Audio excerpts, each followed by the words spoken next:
Hi, this is Dan Silvestri And Tom Pizzato. with SpyMovieNavigator.com and our show, Cracking the Code of Spy Movies. Today, Tom and I are decoding the Alfred Hitchcock spy movie from 1936 called Sabotage. It was called The Woman Alone in the U.S. release. And we're going to give you 10 good reasons why you should watch this classic spy movie. All right, here's a quick summary of the movie.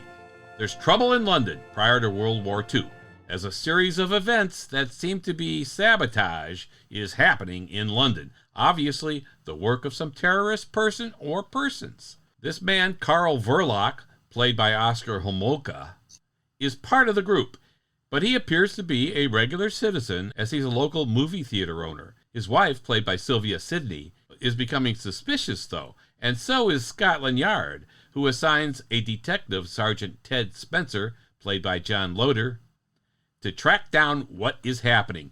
Verloc, a pretty evil guy, uses his wife's little brother Stevie, played by Desmond Tester, to deliver a bomb along with film canisters to this one particular spot in London.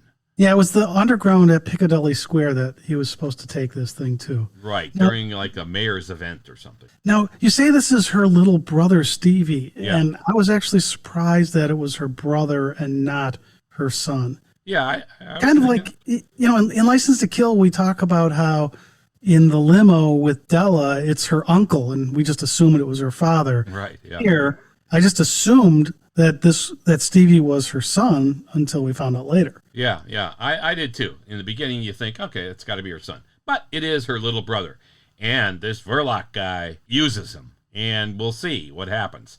So Hitchcock does his usual masterful work, building tension and suspense amidst great camera angles and photography, all enhancing the desperate situation that we're in. All right. So he does that fabulously in this movie. It does.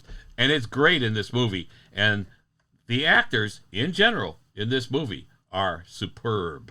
All right, so here's 10 reasons why you got to watch this spy movie. Number one, it's Hitchcock. And wow. I mean, Hitchcock was terrific, even in his early movies, and this is one of them. Sabotage is really based on the Joseph Conrad 1907 novel, The Secret Agent, about a woman who discovers that her husband, a London shopkeeper, is a terrorist. Now, let's not confuse this movie with Alfred Hitchcock's 1936 movie, the same year this one came out, called Secret Agent, with Peter Lorre, Madeline Carroll, and John Gielgud. That was based on a W. Somerset Maugham story. And we have a podcast where we talk about that movie. We do. And it not to be confused also with Saboteur, a 1942 Hitchcock movie. But well, and there was actually one in like the 1990s that came out called Sabotage. I don't remember the year. Yes, there was. But this movie, Sabotage, was ranked through Time Out magazine in 2017 as the 44th best British film ever. So, if you are a Hitchcock fan, you must watch this movie. If you're a spy movie fan, you must watch this movie. If you're both, well, okay, enough said. I mean, and you can, and one nice thing is you can find it online without having to pay for it. Yes, you can. And they, some of the copies, it's an old black and white, so some of the copies, look around because there are varying qualities. Yeah, and Hitchcock's black and white movies are spectacular because of the lighting and camera angles and everything else. Awesome. All right, that's your first reason. Yeah, now you did say it's based on Conrad's novel, but let's just say it didn't strictly follow the novel. No, it was more loosely based on the novel, kind of like the 39 Steps that Hitchcock did. Was loosely based on John Buchan's novel. All right, the second reason you got to watch this movie. This movie is set before World War II, and it is about a spy or spies living among us as normal citizens. This is brilliant, as today, literally, there are thousands of such spies living in foreign countries as, quote, ordinary citizens. And this Conrad story from 1907 is all over this. And Hitchcock brings it to the screen brilliantly. I mean, I've got a couple questions on that. Yeah. Okay, so you say that there's thousands of spies living in foreign countries as ordinary citizens.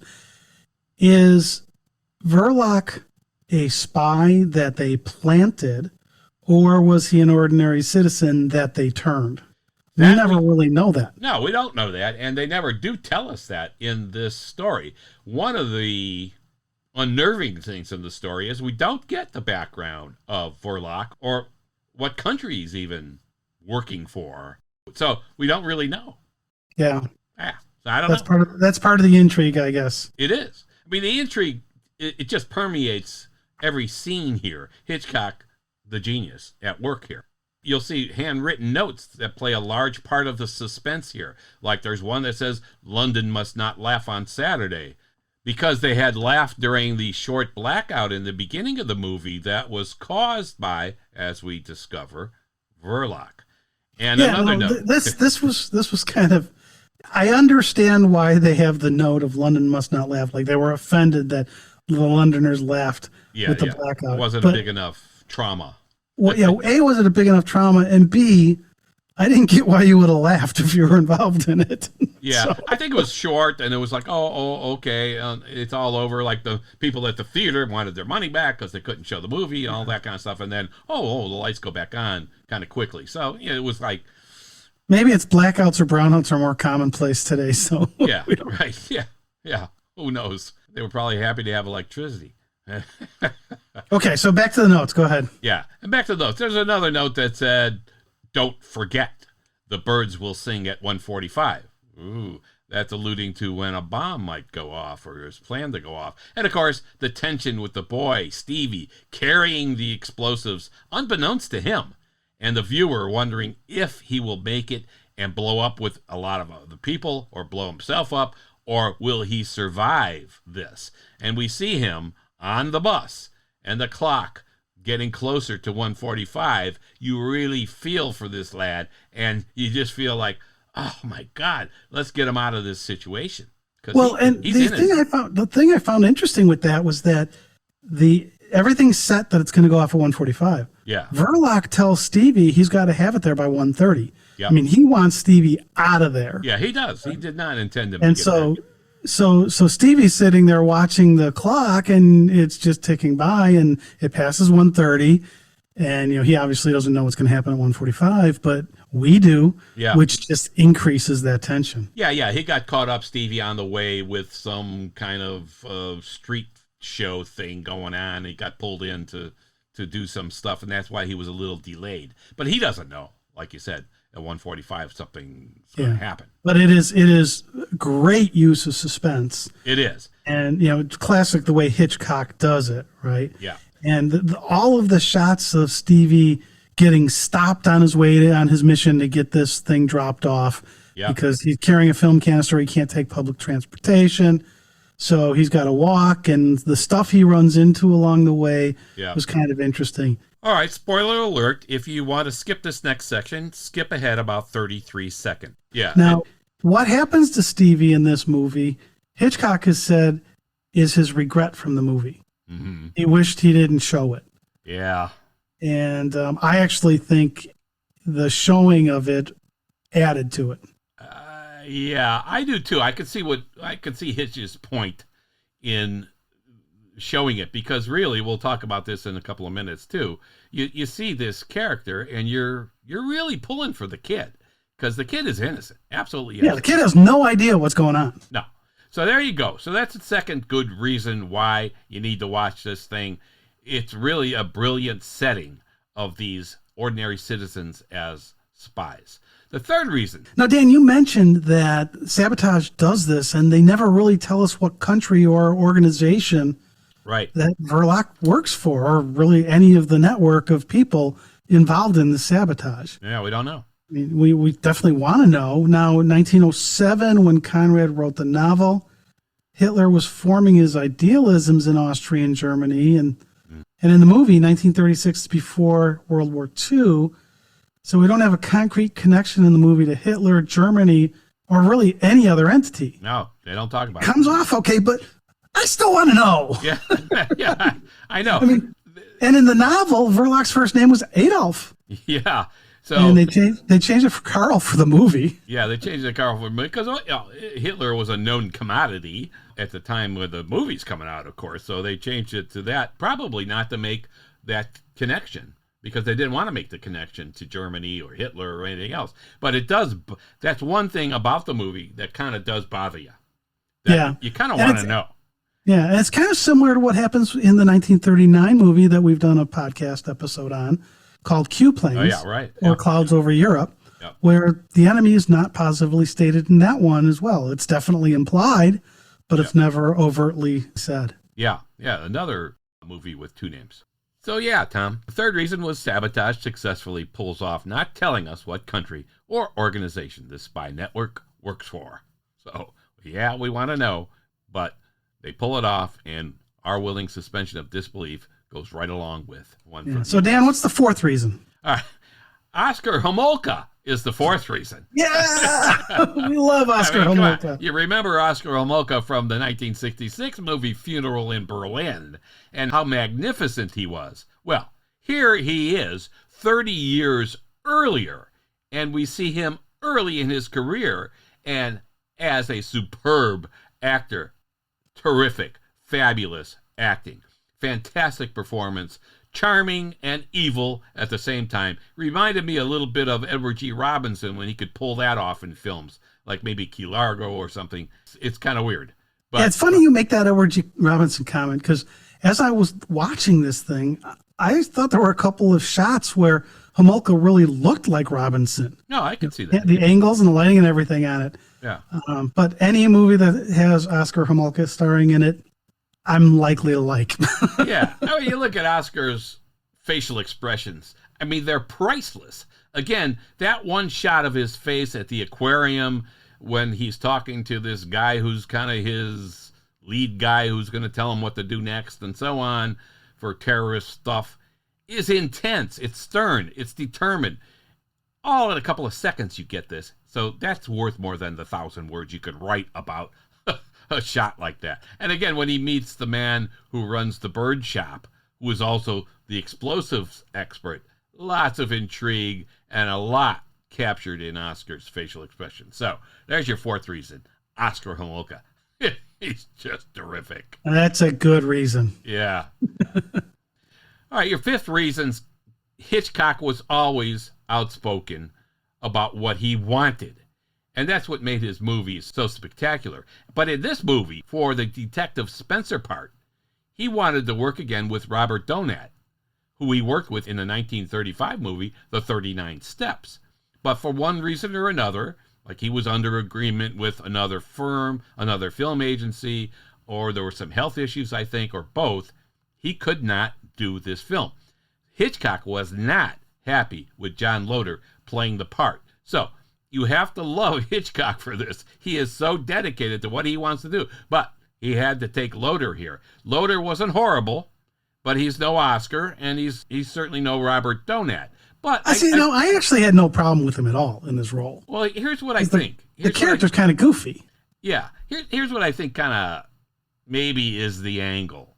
I think maybe Loder was a little too clean-cut looking for Hitchcock and for what this role was going to be, while Donat has a bit of an edge to him, and maybe Spencer needed that little bit of an edge here. Maybe that's what Hitchcock was kind of looking for. He plays the part of Scotland Yard detective, posing as this green grocer next to the theater so he can gather all this information on Verloc. And you're right, he wasn't bad. But I think maybe that little bit of an edge is what Hitchcock was looking for. Well, that could be, because I had no problem with it. Yeah, but again, then, you know what? Then again, I am not Hitchcock. Yeah, no, and again, you know, if you didn't know Hitchcock was looking for work with Robert Donat again, you'd probably look at this and go, man, that was pretty good. You know, he actually was pretty good. All right. So let's talk about the sixth reason. Yeah. And because Verloc owns a movie theater, the Bijou, instead of a shop, like was in the Conrad novel, it let Hitchcock employ a lot of scenes in the movie theater. And he was able to use this to show what he wanted to show of contemporary movies that might be playing there. Yeah, that was kind of cool. Yeah, and there was one particular scene that was from a 1935 Disney movie called Who Killed Cock Robin. Now, of course, Who Killed Cock Robin was based on a poem from the 1700s. And in the Disney version, well, there's some confusion as to who killed Cock Robin. And it turns out he's not dead after all. He was shot with a Cupid arrow and fell in love with Jenny Wren. There you go. He wasn't dead. He was resting. So here in Sabotage, it could represent Verloc's ideology. He's killing for the right reasons. Yeah, there you go. Or it could represent Spencer falling for Mrs. Verloc, which would be kind of pretty clever. Yeah, which is something that's the underlying theme here. Yeah, absolutely. Yeah. And bijou means small and elegant. Perhaps what Mr. Verloc thought of his sabotage duties in the big picture of things. Well, that's a good connection. And I'm sure it's no coincidence Hitchcock picked that. So there you go. All right. Spoiler alert, if you haven't seen the movie, you can skip ahead about 40 seconds if you want to skip this part. So now when I saw this, I almost felt that Who Killed Cock Robin was going to lead to Stevie's return. Maybe for some reason he didn't die in the explosion. Well, we know what happened, but when you put the Who Killed Cock Robin part of this in here, it's like, oh, does he come back and surprise us? We're kind of always hoping he would. Yeah. And even after the explosion, you're hoping he would. Because you don't really see him. Yeah, that's true. Getting blown up. Like we didn't see Bond get blown up at the end of No Time to Die either. All right. So anyway, as for Verloc thinking that his sabotage duties were small and elegant, remember he said that he didn't really want to do anything that would cause a loss of life. He said that in the aquarium to his man, his guy who was telling him what to do. Yeah. He knew his second action would cause death, and this did bother him. Like you said, he didn't intend for the boy Stevie to be in harm's way or in danger. There's your sixth reason. The seventh reason, the opening scenes are great.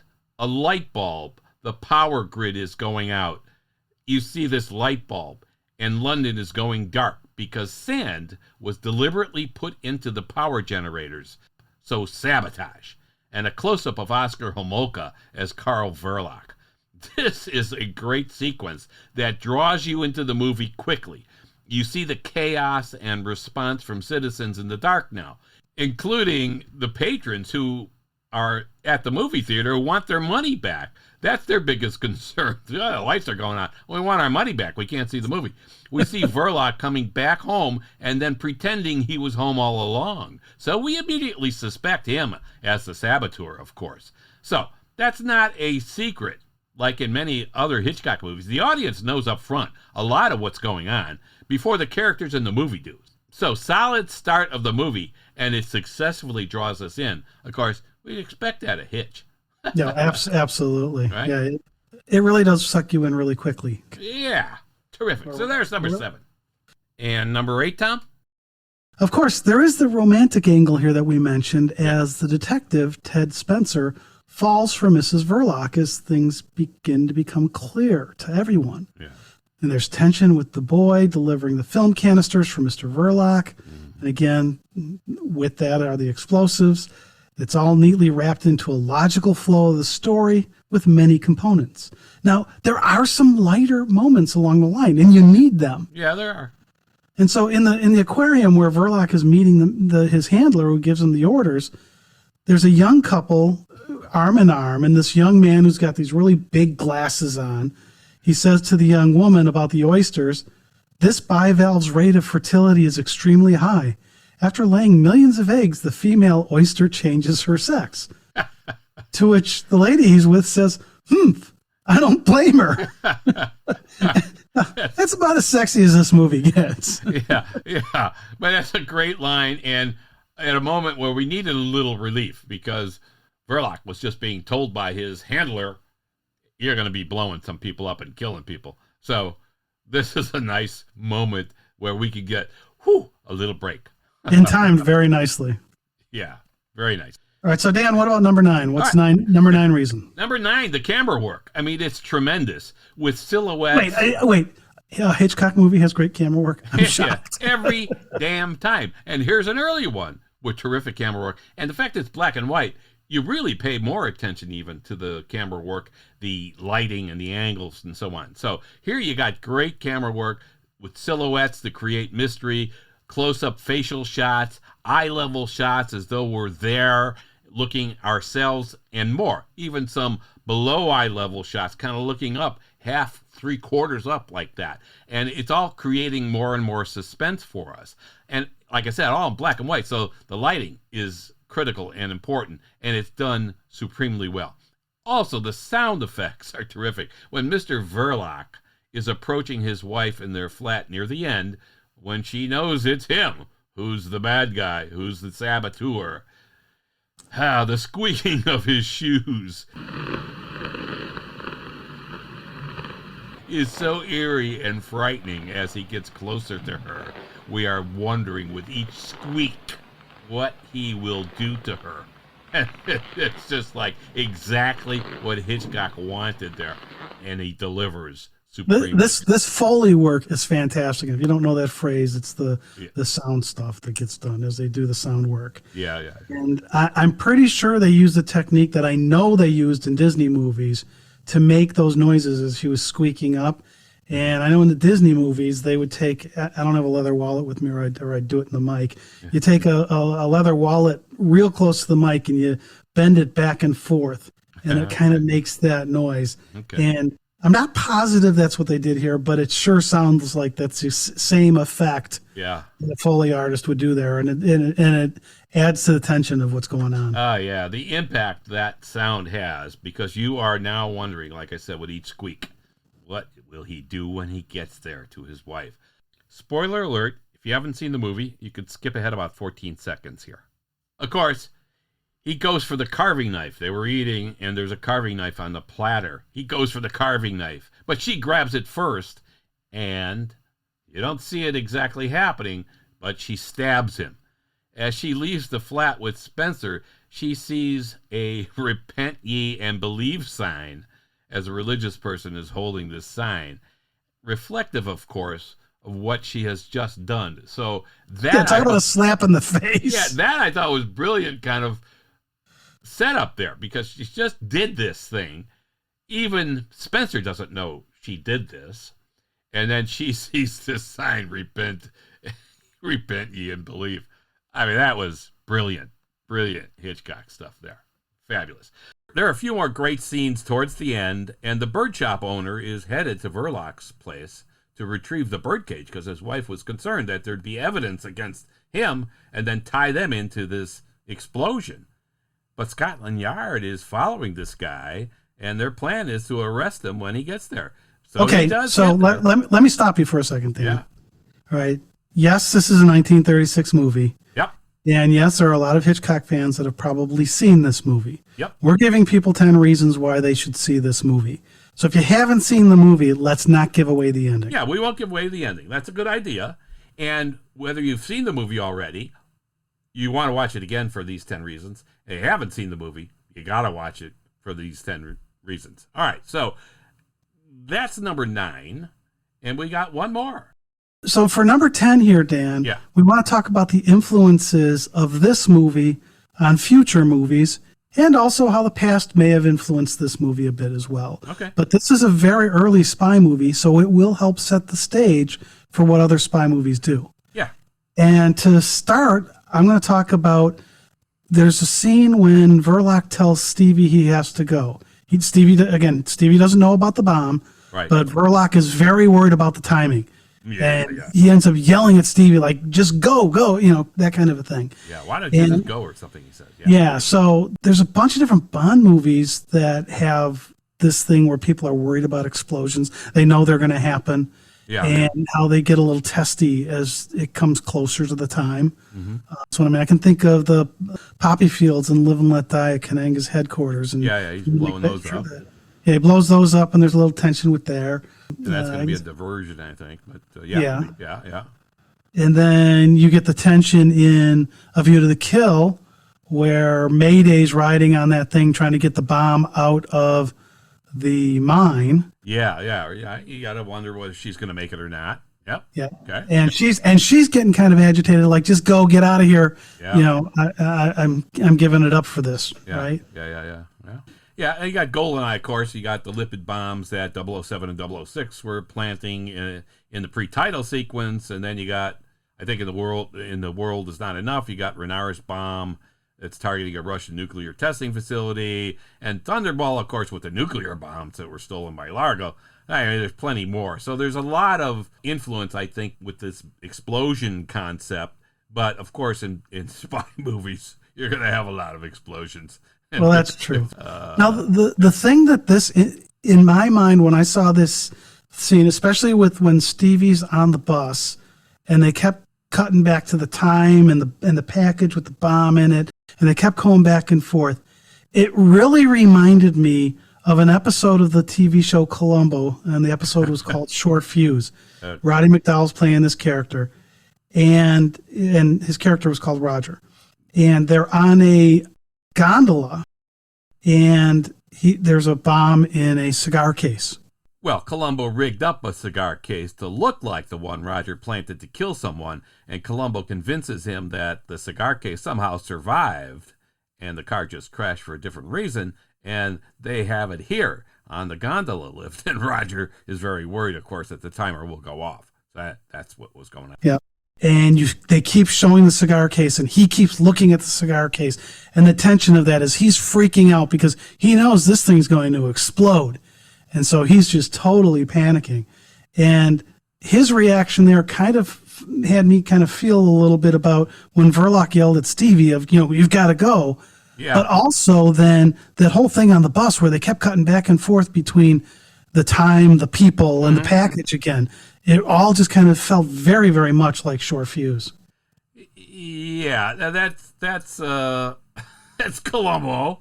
It's not exactly spy stuff, but it doesn't just, a spy movie doesn't necessarily have to only influence other spy movies. Yeah, I know. Oddly enough, I just watched that episode of Columbo the other night. It's from season 1, and it's the 8th episode. That's true. I just watched the thing. And now, speaking of Columbo, here's an interesting thing now that we're talking about Columbo. They never reveal his first name. Throughout the entire series, they never call him by his first name. He's always Lieutenant Columbo. Except in season 1, episode 5, called Deadweight, where he shows his ID to the killer, who's Eddie Albert, played by Eddie Albert.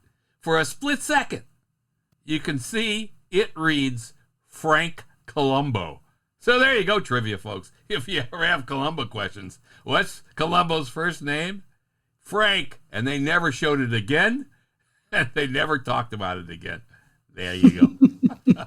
There you go. Okay, so let's get back to spy movies. Yeah. And something here from this movie that I think influences future spy movies is the use of Ted Spencer having to go meet with his boss. Now, Dan, you talk about in the movie you talk about the movie The 39 Steps being the first big spy movie, and in that movie, Donut doesn't have a boss to really go to on here. No. Here we've got Spencer going to his boss, getting more information about the mission, getting more orders of how to handle this from a spy perspective, trying to take care of these terrorists. So we see this then 10 years later, in Notorious, we get the same type of thing there. And then obviously Bond has M. Harry Palmer has Dalby and Ross. Mission Impossible. In the first one, he gets his marching orders from both Phelps and Kittredge. Swanbeck's there in Mission Impossible 2. I mean, even the recent movies, The Gray Man, All the Old Knives, and The 355, has multiple bosses getting involved, helping guide the spy. Yeah. And then, of course, you've got the fantastic Apple Plus show, Slow Horses, where Lamb was reporting to Diane Taverner. And that's a great use of this spy having to deal with the boss, not always 100% agreeing, but that spy interaction with the boss is something that this is one of the first times I can remember seeing it in a spy movie. Yeah. Anyway, so there's also another minor thing that may have influenced Notorious and possibly some other spy movies. Notorious is the first one that popped into my mind here about this. About halfway through in this movie, Sabotage, Ted tells Mrs. Verloc that he's leaving the case and that he has feelings for her. In Notorious, Devlin asked to be pulled from the case, in part because he has feelings for Alicia. Of course, it wasn't going too well for him in his mind there. But one of the fact that she married some other guy, yeah.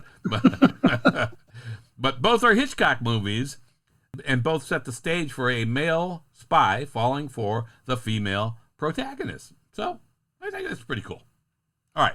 So one of the things I think that's the biggest influence Sabotage has had on future spy movies is integrating action with the storyline of espionage. The explosion here really sets a tone for future spy movies. Not all, but a lot of them. Spoiler alert, if you want to skip this section, skip ahead about 30 seconds. And it was on the pioneering front, too, in letting a character that we have grown close to in the movie, Stevie in this case, the boy, die a violent and innocent death.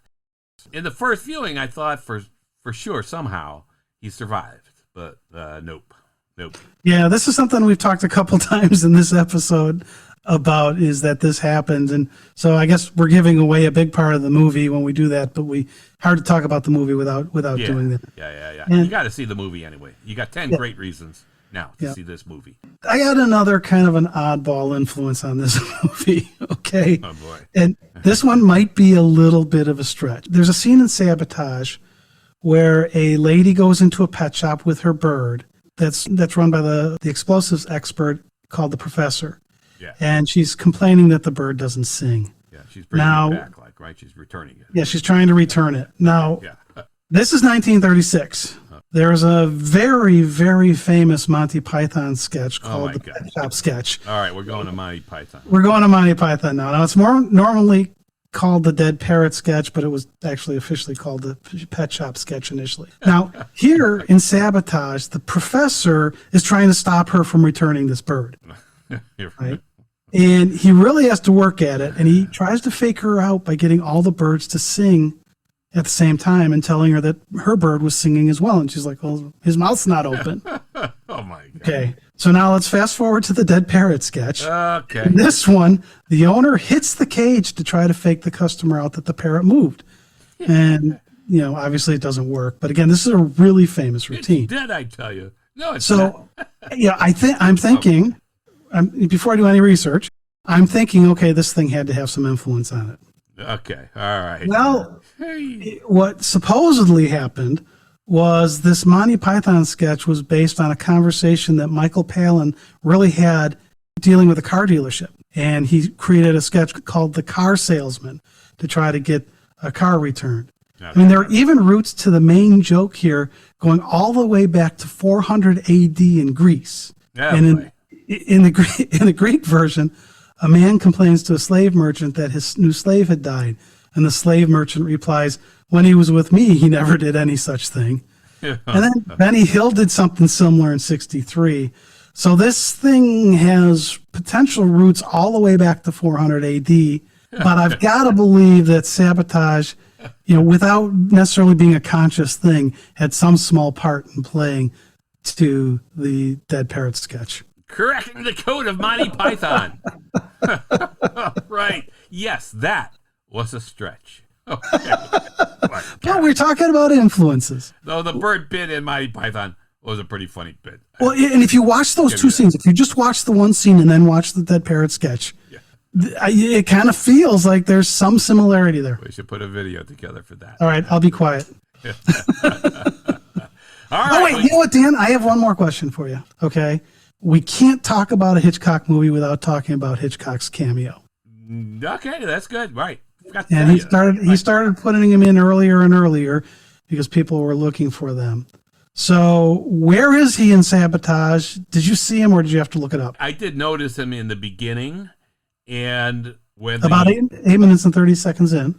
Yeah, when the lights are dimmed from the theater and the lights go out for a short while, when they come back on and people are walking, he is one person walking past the theater from right to left, and you could see him clearly on the left. He's got a derby hat on, I think. Yeah, and he walks right past a light post. Yeah, so there you go. Hitchcock is in the movie, and that's exactly where you can find him. All right, All right, we gave you 10 good reasons to watch this spy movie, Sabotage. So, you should.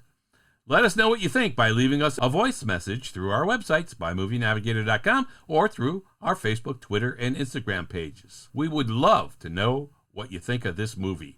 We think it's a great find. If you haven't seen it, watch it. You got 10 great reasons to do so. All right, that's a wrap. 10 great reasons to watch this entertaining Hitchcock spy movie. This has been Dan Silvestri And Tom Pizzato with SpyMovieNavigator.com and our show, Cracking the Code of Spy Movies. Please subscribe to our show through your favorite podcast app and on our YouTube channel as well. Lots of cool videos there. Follow us on Facebook, Twitter, and Instagram too. Thanks for listening. We really appreciate it.